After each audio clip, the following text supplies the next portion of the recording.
3월 27일 미주널의 속보 뉴스 시작하도록 하겠습니다.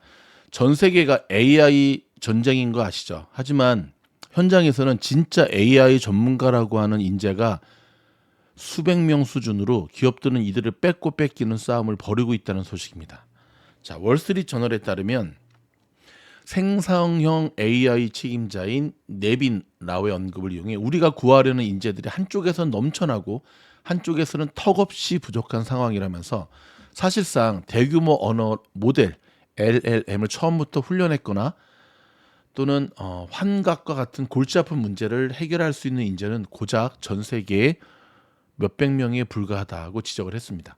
생성형 AI를 정말 기초부터 탄탄하게 개발해 상용화 서비스를 하기 위해서는 적어도 조 단위의 자금이 필요한데, 하지만 이런 자본력을 갖춘 기업은 전 세계에 10곳밖에 미치지 않고 그마저도 인재 부족과 지나친 기술 격차로 인해서 뒤늦은 시도는 천문학적인 투자비를 허공에 날리는 결과를 가져올 수도 있다는 겁니다. 때문에 AI 인재가 몰리는 곳에만 잔뜩 있고 후발주자들은 인재난에 허덕이고 있다는 겁니다. 월스트리트 저널은 찾기 힘든 1등급 AI 인재는 연간 100만 달러 이상의 보상 패키지를 쉽게 받을 수 있다면서 사실 부르는 게 값이라 하고 지적을 했습니다. 실제로 AI 붐은 미국의 실리콘밸리에서부터 인재 확보 전쟁을 극단으로 몰아가고 있는데요. 기업들은 일종의 생성형 AI에 대한 전문 지식과 경험을 가진 사람들을 끌어모으기 위해 해당원뿐만 아니라 전체 엔지니어링 팀을 영입하겠다는 제안을 내놓고 있다는 겁니다. 최근에는 AI 개발자뿐만 아니라 AI 영업사원도 수요가 많아 찾기 어려운 수준인데요.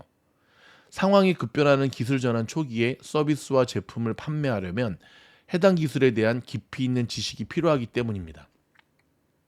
이런 기술을 갖춘 지원자는 엔터프라이즈 소프트웨어 영업사원보다 약 2배의 연봉을 받는데요. 자, 최근 한 설문조사에 따르면 지난해 4월부터 1년간 AI 및 머신러닝 분야에 대한 기본급 인상폭은 13에서 19%에 달했고 관련 관리직에 대한 인상폭마저 5%에서 11%에 달했다고 합니다. AI 산업이 뜨다 보니까 개발자가 아닌 관리직 사람들도 덩달아 연봉이 오르는 추세인데요. 챗 GPT를 개발한 오픈 AI의 구인 제안에 응한 후보자 6명의 평균 급여는 기본급에 보너스를 더해 92만 5천 달러였습니다. 그리고 전문 구직 사이트에 자신의 급여를 공개한 머신러닝 및 AI 엔지니어 344명의 평균 연봉은 놀라지 마십시오. 40만 달러 수준이었습니다. AI를 사용해 제약사가 보다 효율적인 약물 시험을 설계할 수 있도록 지원하는 파로 헬스의 CEO 스캇 체담은 업종 대표 기업이 지불하는 급여의 상위 25%를 임직원들에게 주기로 약속했다면서 지난해까지 임직원 급여를 주기가 상당히 힘들었지만 올해부터는 수월해지고 있다고 말했습니다. 그만큼 높게 주어도 그만한 가치가 나오고 있다는 뜻인데요. 하지만 인재를 빼오는 것은 더 어려운 일입니다. 최담 CEO는 최근 한 여성 인재에 현재 받고 있는 2배의 연봉을 제안했는데 해당 회사가 더 많은 연봉을 역으로 제안했다면서 해당 여성 인재로부터 첫 제안이 너무 낮았다는 항의를 받았다고 설명했습니다. 사람이 귀한 분야이다 보니까 경쟁이 치열한 시기이기 때문에 섣불리 스카웃에 나설 수도 없다는 얘기입니다. 야, 연봉을 2배 준다 그래도 지금 있는 거, 그러니까 미국은 여러분 그렇거든요. 스카웃 제의를 하잖아요. 지금 너가 받고 있는 연봉 더블 줄게. 그러면 지금 이제 그 직원이 다니고 있는 회사로부터 나 오퍼 이만큼 받았는데 맞춰주는 게 아니죠. 더 줄 수 있어? 더 줄 수 있으면 머무는 거고 아니면 옮기는 거고. 사실 AI 분야는 정말 부르는 게 값이죠. 여러분 지금 보고 계신 화면이 테슬라의 1시간 봉 차트고요. 지금 뉴스를 녹음하는 시간이 3월 27일 애프터장 끝나기 1시간 7분 전의 모습이거든요. 변함없이 뉴스가 끝나면 기술적 분석 해드리도록 하겠습니다. 저의 두 아들 녀석도 엔지니어 전공인데 오늘 AI에 대해서 좀 심도 있게 얘기를 해봐야 될 것 같습니다. 여러분 볼티모어 교량 붕괴 소식 들으셨죠? 자, 이 교량 붕괴로 인해서 미국의 자동차 업계의 비용이 증가된다. 이것이 우려된다라는 소식이거든요. 이거 조금 한번 들여다보도록 할까요? 자, 미국에서 자동차 수송이 가장 많은 볼티모어 교량이 붕괴되면서, 그러니까 지금 볼티모어 이 교량들이 붕괴될 수 있죠. 하지만 문제는 이 볼티모어가 미국 내 자동차 운송의 핵심 교두보거든요. 자동차 공급 비용 증가와 인플레이션에 미칠 영향에 대해 우려가 제기되고 있습니다. 좀 더 지켜봐야 한다는 의견도 많지만 카니발 같은 크루즈 회사는 이미 이익에 타격이 있을 것으로 예상을 했습니다. 자, CNBC와 마켓워치 등에 따르면 전날 오전 화물선과 충돌해 교량이 붕괴되면서 볼티모어 항구가 폐쇄됨에 따라서 자동차 업체들은 파급 효과를 평가 중인데요. 교량에서 작업 중이던 6명은 현재 사망한 것으로 추정이 되고 있죠. 이 사고로 물류회사들은 즉시 미국 동부 해안 쪽 다른 항구로 물동량을 재배치하고 있는 것으로 알려졌는데요.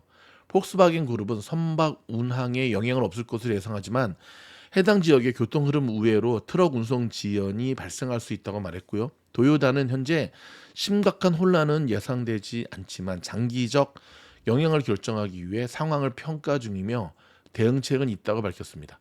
자, GM이라든지 포드라든지 닛산, 미쯔비시는 모두 상황을 평가하고 있으면 심각한 중단을 예상하지 않다고 얘기하고 있는데요. 자, 메릴랜드 주지사 사무실에 따르면 지난해 볼티모 항구에서는 84만 7,158대의 자동차와 소형 트럭이 처리됐다고 합니다.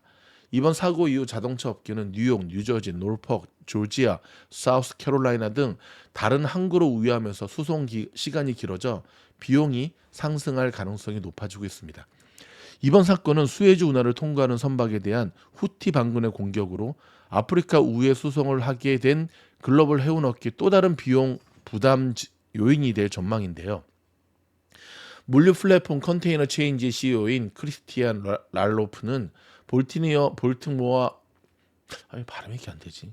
볼티모어 항구가 공급망에서 핵심 역할을 하는 전문 화물 및 벌크 처리의 중요한 관문이라고 말했습니다. 특히 화물 이동 지연은 재고 부족으로 이어져 세계 각지에서 조립품을 가져와야 하는 자동차 산업처럼 적시 배송에 의존하는 기업에 영향을 미칠 수 있다고도 말했습니다.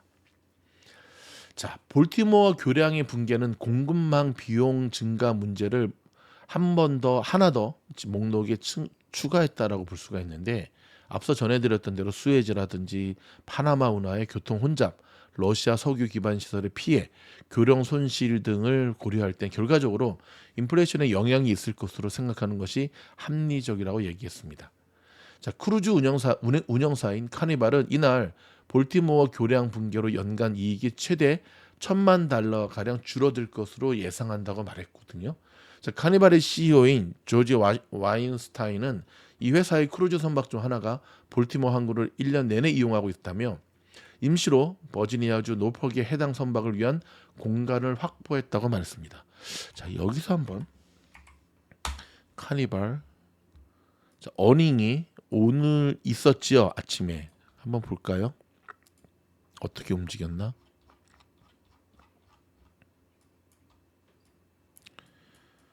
자, 이게 지금 카니발의 이 모습이거든요.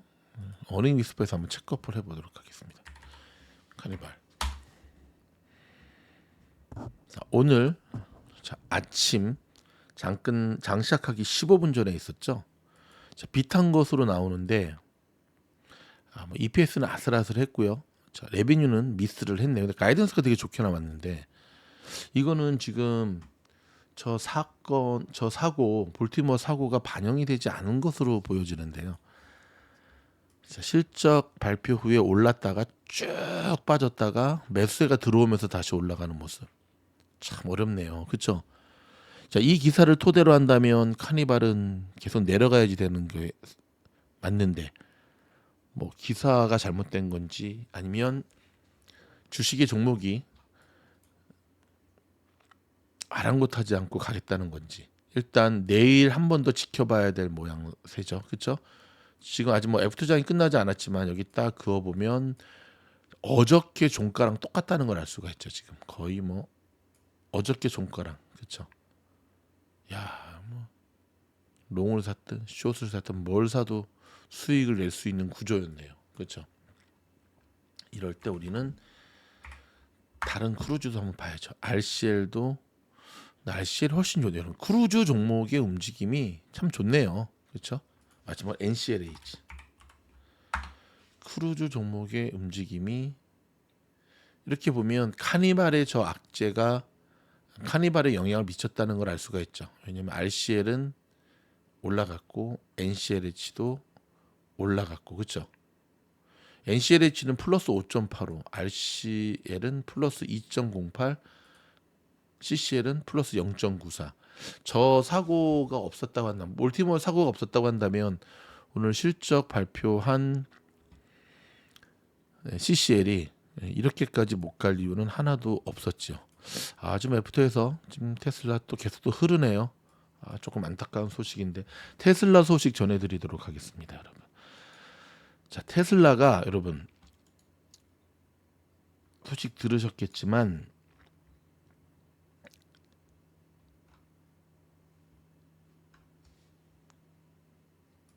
중국의 그 전기 자동차 배터리 업체인 CATL과 파트너십을 맺었잖아요. 그렇죠?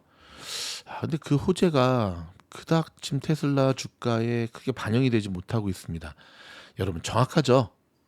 미즈놀에서 테슬라의 저항선은 180이라고 말씀드렸고 목숨 걸고 180을 탈환해야 된다고 말씀을 드렸는데 결국은 이게 지금 180이거든요. 녹색.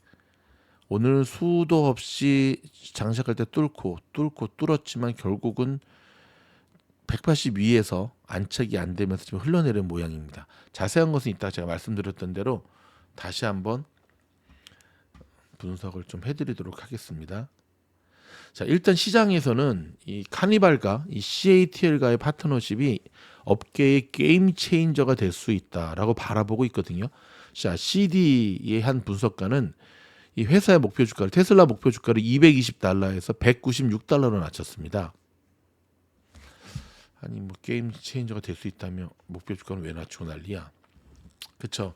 장기적으로는 이제 게임 체인저가 될 수는 있지만 지금 아시다시피 테슬라의 EPS 추정치가 계속 낮아지고 있어요. 그래서 다음 실적 발표까지 테슬라의 또 EPS가 다음 실적 때 EPS 추정치가 24%나 하락하는 뉴스가 나왔거든요. 그러면서 오늘 테슬라 시작하자마자 이렇게 흘러내리는 하지만 다시 매수가 또 들어오죠. 그러니까 테슬라의 매수세가 끊임없이 들어오고 있는 거는 맞거든요. 근데 문제는 매도가 너무 세요. 여러분 휘스크 아시죠? 소식 들으셨죠? 어저께 퇴출당했죠. 미주널 저희 뉴스에서 분명히 말씀드렸습니다. 지금 퇴출 위험성이 있다라고 말씀을 드렸었죠. 지난달 뉴스에. 근데 그 다음날 휘스커에서 아니다. 우리 지금 투자자 구하고 있다. 제가 뭐라고 말씀드렸죠? 구해야 구하는 거지. 그랬더니 결국 못 구했나 봅니다. 퇴출당했습니다.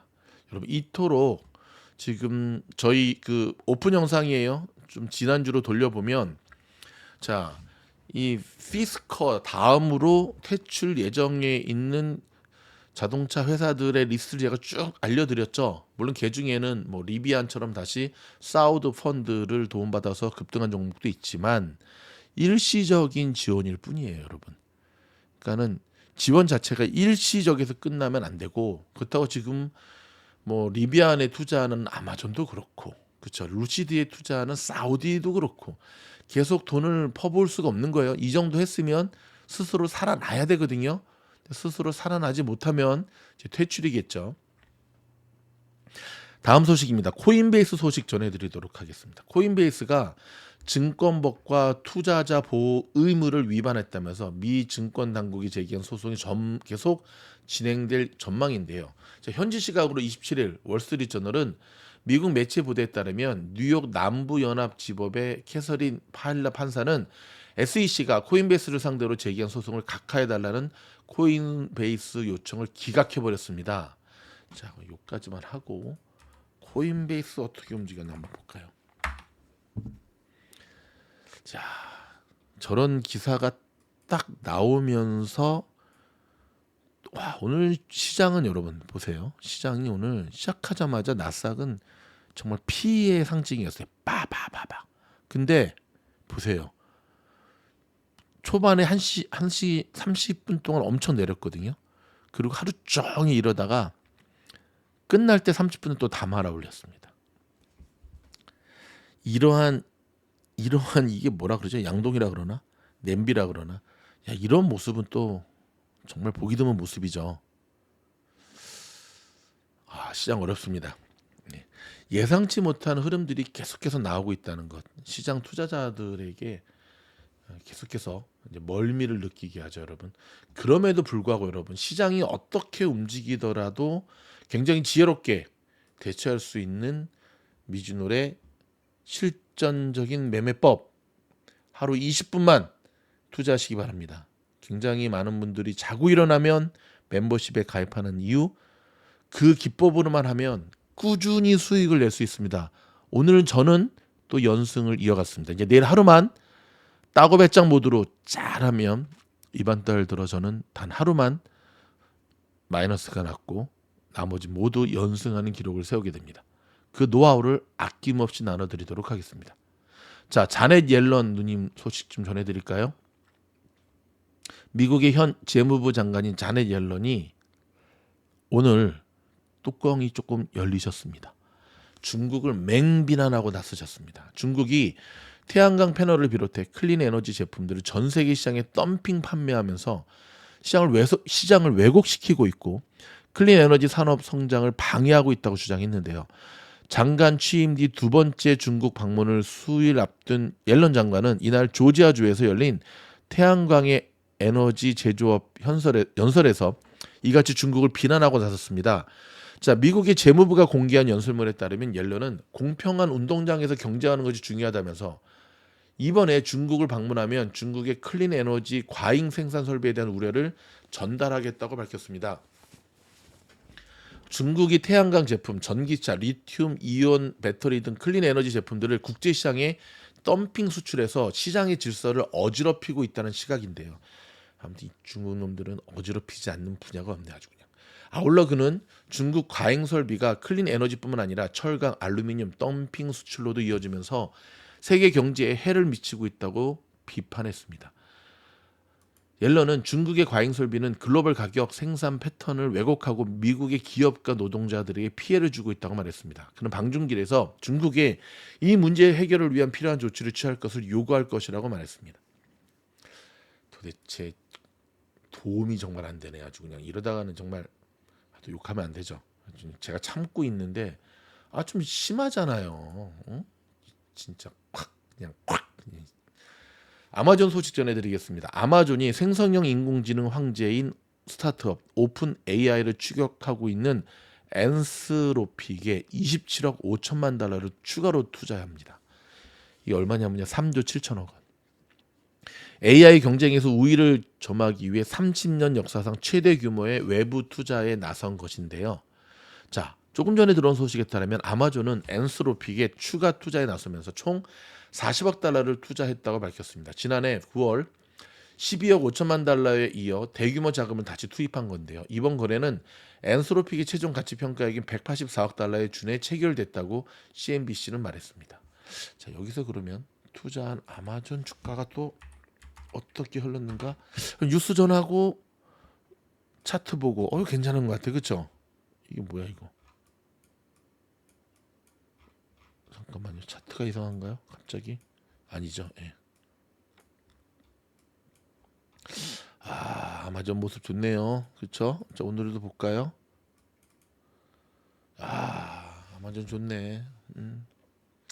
아마존을 갖고 있는 주주들이 주식 공부를 안 하는 이유가 있었네요. 다 올라왔네요. 그렇죠? 다 올라왔네. 이거 역시 좋은 주식은 버티면 올라옵니다. 자, 버티면 올라옵니다. 아마존 주주분들 축하드립니다. 자, 좋은 주식, 우량 주식. 여러분 제가 어제 한번 곰곰이 생각을 해봤어요. 이걸 어떻게 설명드리면 좀 이해하기 쉬울까?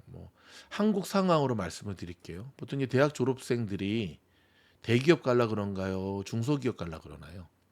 대기업 갈라 그러죠. 그렇죠? 그냥 터놓고 얘기할게요. 이해하기 쉽게. 다 삼성 가고 싶어 하잖아요. 왜 삼성 가고 싶어 하죠? 예, 대기업이 주는 안정성, 그 다음에 높은 연봉, 참으로 좋은 베네핏, 그렇죠? 그런 말 있잖아요. 대한민국이 망해도 삼성은 안 망한다. 자, 이 얘기 제가 왜 하냐면 이걸 그대로 주식에다 적용시켜 보면 이렇게 해석이 되는 거예요. 주식에다 적용시켜 보면 우량주를 우리가 투자해야 되는 이유가 바로 제가 지금 아마존 보여드렸듯이 우량주는 물려도 버티면 올라간다는 거예요. 근데 문제는 언제 올라가느냐가 문제죠. 결국 우량주는 시간의 싸움이라는 거죠. 그렇죠? 일론 머스크가 인공지능인 챗봇인 그록 이용자를 늘리고 있습니다. 자, 트위터에서 이번 주 후반 모든 X의 프리미엄 가입자들은 그록을 이용할 수 있을 거라고 밝혔는데요. 그록은 머스크가 지난해 7월 설립한 AI 스타트업 xAI가 챗 GPT를 대응하기 위해 대규모 언어 모델 그록-1을 기반으로 개발했습니다. 당초 그록은 지난해 12월 공식 배포된 이후 미국에서 X 계정 이용자 가운데 월 $16 요금인 프리미엄 플러스 가입자들에게만 배포돼 왔는데요. 이번의 조치로 약 4개월 만에 모든 프리미엄 가입자에게까지 확대되는 셈입니다. 리서치 기업 스태티스타에 따르면 유료 구독 서비스 등급이 하나였던 지난해 4월 기준으로 프리미엄 가입자 수는 약 64만 명에 달했습니다. 그록이 보폭을 넓혀가면서 생성형 AI 간 치열한 경쟁이 예상된다고 했는데요. 챗 GPT 이외에도 제미나이의 구글, 메타 AI 등 비슷한 유형의 생성형 AI가 빅테크 위주로 서비스되고 있습니다. 그록의 출시가 X의 수익 창출에 도움이 될 수 있을지도 관심사인데요. X는 머스크 인수 광고 수익이 크게 줄고 있는 형편인 거 아시죠?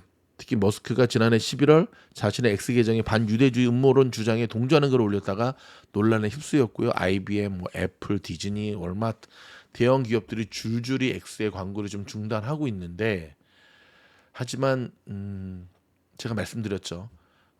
일론 머스크는 천재입니다. 일론 머스크 속에는 마음만 먹으면 저는 X도 얼마든지 저는 회복시킬 수 있는 능력이 있다고 저는 확신합니다. 근데 지금 하는 일이 너무 많잖아요. 지난번에 일론 머스크 침실도 보여드렸잖아요, 저희가. 그렇죠? 다음 소식입니다. 크리스토퍼 윌러 미국 연준 이사가 오늘입니다. 금리 인하를 서두를 필요가 없다면서 최근 경제 지표를 고려하면 올해 금리 인하 시기를 늦추거나 인하 횟수를 줄여야 한다고 밝혔습니다. 여러분, 이번 주부터 계속해서 연준 의원들이 나와서 하는 얘기들의 공통점이 있는데 금리 인하 서두를 필요 없다. 횟수 줄일 수도 있다라는 얘기를 계속하고 있거든요. 이유가 뭘까요? 연준의 모습을 보면 항상 균형과 밸런스를 맞추려고 하는데 시장이 지금 너무 과열돼 있거든요. 거기다가 지금 계속 좀 짜고 치는 고속 같죠. 그죠? 수장인 파월은 비둘기처럼 하고 그 밑에 있는 의원들은 다 매가 되고 그래서 좀 균형을 맞추려고 하는데 문제는 균형이 안 맞춰지면서 계속 지금 시장이 핫해지니까 계속 물을 뿌리고 있습니다. 좀 전에 설명드렸던 일론 머스크의 생성형 AI 그록. 일론 머스크는 샘 알트만을 반드시 잡을 것 같아요. AI가 무엇보다 돈이 된다는 걸 알고 있거든요. 자, 우리는 지켜보고 굿을 지켜보고 떡을 먹으면 됩니다. 트럼프 소식 전해드릴까요? 자, DJT. 자, 여기 한번 보여드리죠. DJT 요거죠. 이름이 바뀌어서 자, 우리 1시간 봉을 한번 딱 보면 와, 오늘도 14.19% 대박입니다. 자, DJT의 주가 폭등으로 세계 400대 부자 가운데 한 명으로 올라섰습니다. 연일 폭등세를 이어가고 있죠. 와, 참. 이런 거를 탁 잡고 가야 되는데, 그렇죠? 근데 보면은 어지간한 고수아니고는 매수 타점 잡기가 쉽지 않아요. 여러분 보세요. 지금 이게 1시간 봉인데 1분 봉을 한번 볼까요? 자, 애프터장에서 지금 흐르고 있어요. 어제도 한번 볼까요?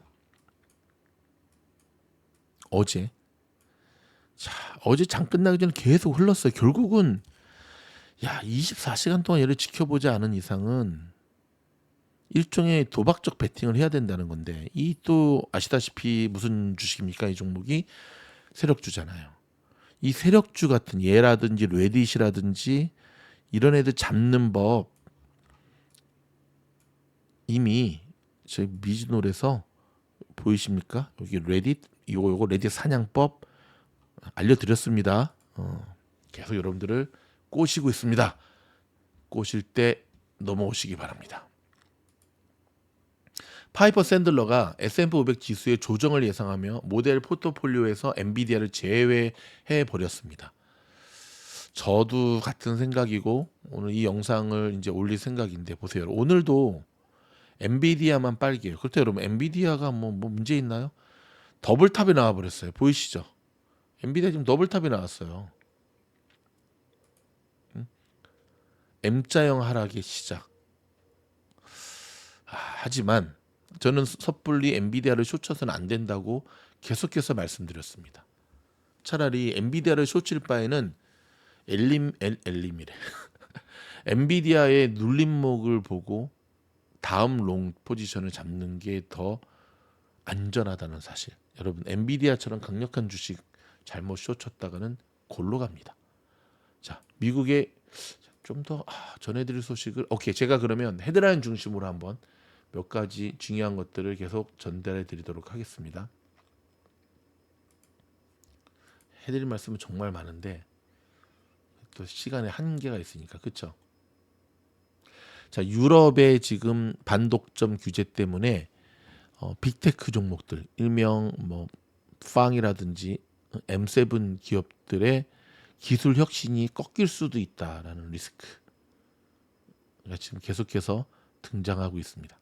S&P 500 지수가 사실 오늘 사흘 만에 반등한 겁니다, 여러분. 사흘 만에. 자, 이제 챗 GPT 대 제미나이 대 아마존의 클라우드 3파전으로 지금 좁혀지고 있습니다. 여기에서 소외당한 애플이라든지 이런 이들이 계속 지금 못 가고 있는 이유이기도 하죠. 자, 엔비디아 이런 와중에 2배 더 오른다. 와, 이거 안 오르면 어떡하려고 이렇게 큰 소리 쳤을까? 오늘 엔비디아 주가 2배 더 오른다. 2배 더 오르긴 하겠죠. 언제 오르냐가 중요하죠. 올해 안에 오르나? 내년에 오르나? 1년 후에 오르나? 이게 이제 중요한데 여러분의 생각은 어떻습니까? 이게 참 쉽지가 않은 문제입니다, 사실. 그렇죠?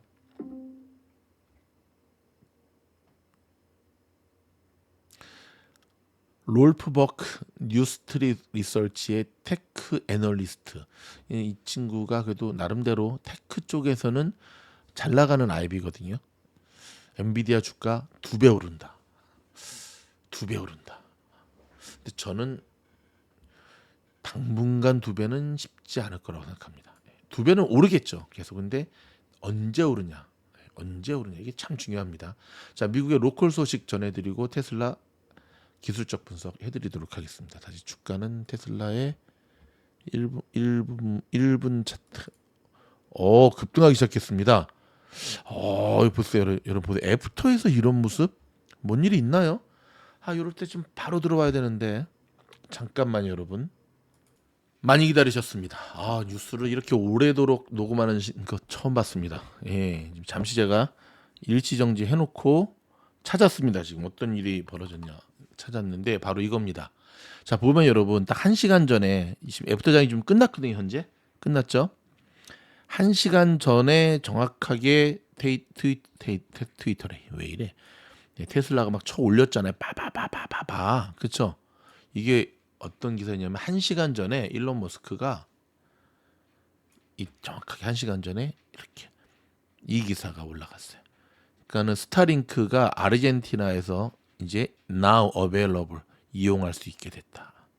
아이고, 여러분 미주는 구독하시니까 바로 이렇게 되죠. 여러분 이거 되게 호재입니다. 굉장히 좋은 호재고요. 어찌됐든 테슬라의 수입 창구원이 지금 들어왔다는 거잖아요. 그렇죠? 그래서 지금 로빈훗의 24시간 장이 끝났지만 24시간 올라가는 테슬라 보면 계속 상승하는 모습 보여주고 있거든요. 자, 요 기억하시면서 중요한 거는 그 마의 180불 벽을 넘어섰다는 겁니다. 이 호재로. 거의 지금 1시간 동안 테슬라 올라간 거 보세요. 막판에 나온 거는 지금 최대한 서두르고 있습니다. 얘는 쓸데없이 튕겨 나오는 이제 애플실이고요. 지금 180불을 넘어섰다는 거 이게 되게 중요하거든요. 이 기사 이제 이 180불이 여기잖아요. 그렇죠? 여기서 이제 안착이 돼야 되겠죠. 그렇죠? 요 막판에 나온 거는 이제 매도 물량이고 내일 금요일이고. 자, 희망을 가져보겠습니다. 저희가 준비한 뉴스는 여기까지고요. 도움이 되셨다고 한다면 좋아요, 구독, 알림 부탁드립니다. 고맙습니다.